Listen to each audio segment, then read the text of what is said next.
480 reporters pummeled White House Press Secretary Sarah Huckabee Sanders Monday over direct contradictions about a controversial meeting in Trump Tower involving members of Donald Trump's campaign and a Kremlin-linked attorney.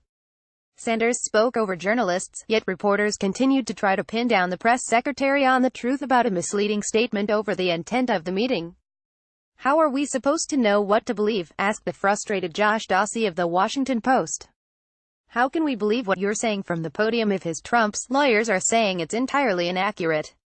A statement issued after the New York Times reported about the June 2016 meeting said its purpose was to discuss adoption policies between Russia and the U.S. In fact, it was primarily an attempt by Donald Trump Jr. to collect damaging information about presidential rival Hillary Clinton from the Russian attorney, he later clarified. Sanders, and Donald Trump's attorneys, flatly denied publicly then that the president had anything to do with the misleading statement about the meeting. But a confidential letter written by Trump's attorneys in January and obtained by the New York Times on Saturday stated unequivocally that the misleading statement was dictated by the president.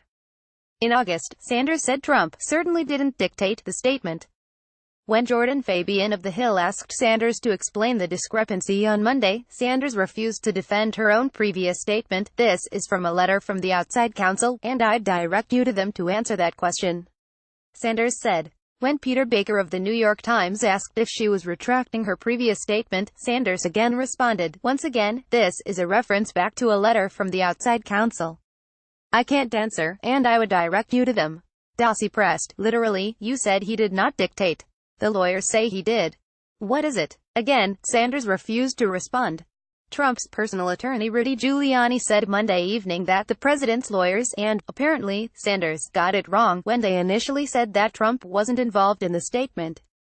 "I have no idea how they got it wrong, but they got it wrong," he told CNN. "I swear to God it was a mistake." Giuliani said the issue was clarified in a letter and that's the final position, apparently meaning that Trump did, in fact, dictate the misleading statement. But on Sunday, Giuliani said the Trump team's recollection of the Trump Tower meeting statement keeps changing. "This is the reason you don't let this president testify in the special counsel's Russia investigation," Giuliani told ABC News. "Our recollection keeps changing. Download. Do you have information you want to share with HuffPost? Here's how." Mary Pappenfuss, Trends reporter, HuffPost.